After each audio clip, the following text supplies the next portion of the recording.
Salam uşaqlar, bugün sizlərə qısa bir xəritə izahı vermək istəyirəm.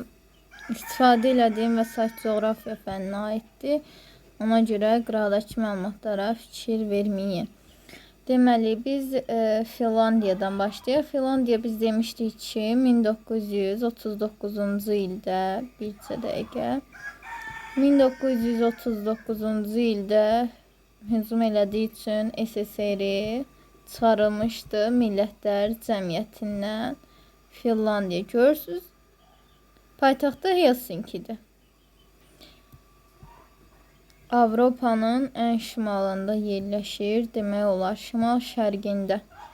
Ondan sonra nə gəlir? İsveç. İsveç. Onsuz da yazıb Finlandiya, İsveç, Norveç. Ardıcı F-İ-N. Nətər yadda saxladıq? F-İ-N. Ya da belə NIF. Yaddan çıxsa da baş hərfləri yadınızda saxlaya bilərsiniz.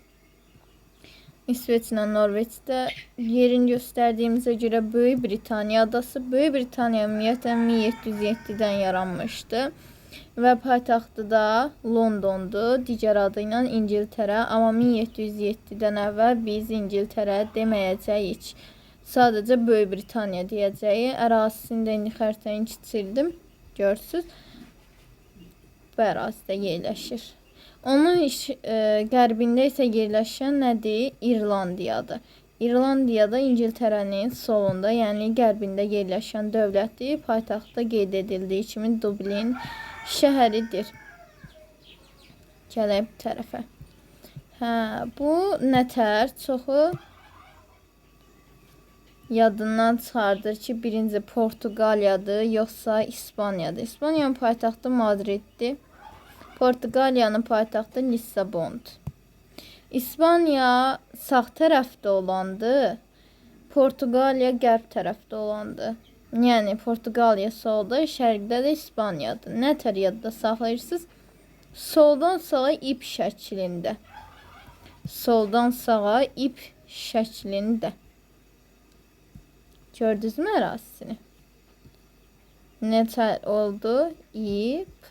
İp. Burada Fransa, Almanya, Polşa, Rusiya olacaq. Polşa, Rusiya. Burada Rusiya. Ərazisi kimi qeyd eləmək olar. Bunda nətər yadınızda saxlayırsınız? Əsasən xəritələrdə Fransa, Almanya, Rusiya düşür. Bunda F, A, R və yaxud da RAF kimi yadda saxlayırsınız. Sonra İsveçrədə elə burada yerləşir. Fransanın görürsünüz ki, Fransanın cənub-qərbində yerləşir.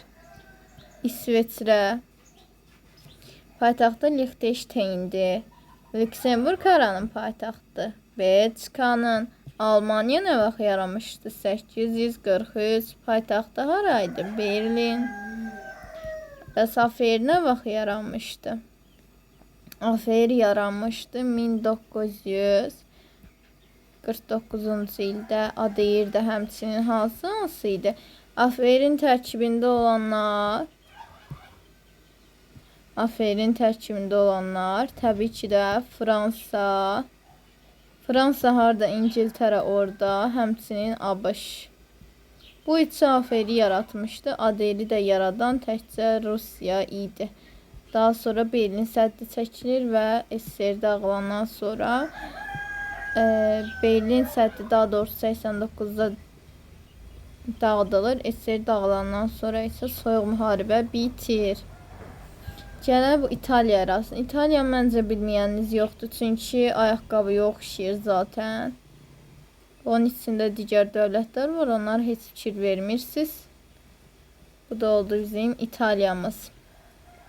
İtaliyada bax Siciliya adası. Siciliya adası uğrunda kimlər savaşmışdı? İndiki Tunis ərazisi. Afrikada Tunis. Yəni Karfagen. Və Roma. Yəni İtaliya paytaxtı idi. Daha doğrusu İtaliya dövlət idi, Roma paytaxtı hal-hazırda. Qədim dövrdə isə həmin ərazini biz Roma adlandırırdıq. Sonra Krit adası. Krit adasında Osmanlılar birləşdirmişdi. Hətta Kipr adasında birləşdirmişdi. Burada da qeyd edilib Kipr. Bura Yunanistandır. Burada Türkiyədir. Türkiyə. Türkiyə sağdadır. Solda olan da Yunanistandır. Yunanistandan nə deyə bilərik biz? Deyə bilərik Solon islahatları 594-cü ildə keçirilmişdi. Sonra Perikl deyə bilərik 5-ci əsrdən artıq əhali tutduğu vəzifəyə görə maaş ala bilirdi. Daha doğrusu bütün vəzifələri tuta bilirdi. Romadan fərqli olaraq, çünki orada verilirdi orada xidmətə görə. Burada Afrikan xəritəsi olsaydı sizə göstərərdim Tunis ərazisində. Avropa, Asiya, Asiya. Aha. Elə gəl davam eləyək burada.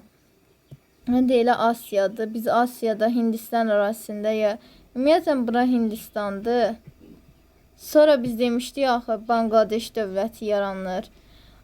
Bangladeşin ərazisi də elə buradadır. Daha sonra Pakistan. Rəngin yaxşı seçimi müəllim. Oxunmur burada. Pakistan. Bax, Hindistan boya ərazini əhatə edir. Və zaten burada Dehli var. Yəni paytaxtdır. Dehli. Dehlinin sultanlığı nə vaxt yaranmışdı? 1206-da yaranmışdı. 1526-da süqut eləmişdi. 1206-da başqa Çingiz xanın əsasını qoydu. Monqol imperiyası da, daha doğrusu Monqol dövləti yaranmışdı. 1271-dən biz ona imperiya deyəcəyik. Çünki Çinin sadəcə şimalını tutmuşdu, cənubunu isə Xubilay tutmuşdu. Çin ərazisi də elə burada yerləşir. Daha sonra davam eləyək. Yaponiya ərazisi. Yaponiya ərazisi buranı əhatə eləyir. 2-ci dünyada bitməsi ilə, təslim olması ilə bitir. 1947-52-də ABŞ əsgərləri burada başçılıq eləyir. Hətta Nagasaki ilə Hiroşimaya bomba atır ABŞ. Nagasaki, Hiroşima. 2-ci Dünya müharibəsi dövründə 45-ci ilin avqust ayında. Daha sonra biz burada nə deyəcək? Burada Hindistan ərazisində yerləşən, daha sonra Moğol dövlətində deyəcəyik. 1526-da yaranır hansı ki. Və bura yürüyüş eləyəndə Nadir Şahı demək olar. Axund dövlətini demək olar. Və s. ilə axır İskəndər demək olar. Makedoniyalı İskəndər Hindistan ərazisinə yürüyüş eləmişdi. Görün burada. Afrika. Baxın sizə dedim. Tunis, Karfagen. Karfagen deyəndə bu yuxarıda İtaliya var. Karfagen. Karfagen deyəndə Tunis ərazisini götürək xəritədə. Liviyada soyqırım olmuşdu. Gecəmişən ərazisi. Misir. İlbiz nə yadınızda saxlayırsınız. Xəritədə verəndə itkin düşür orada nəsə Misir. Amma İlbiz nə yadınızda saxlayırsınız da qırmızı dənizdir.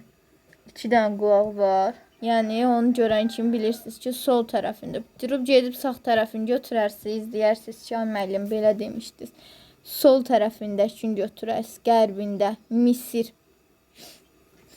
Misirdən də Ramzesdir, Tutmosdur. Sonra demişdik ki, eradan əvvəl 526-cı ildə son qoymuşdu yerlərin idarə edilməsinə. Eradan əvvəl 30-da da Romanın təsirinə qalmışdı. Yəni Roma birləşdirmişdi özünə. Başqa burada mən sizə nə deyim? Başqa məncə heç nə qalmadı.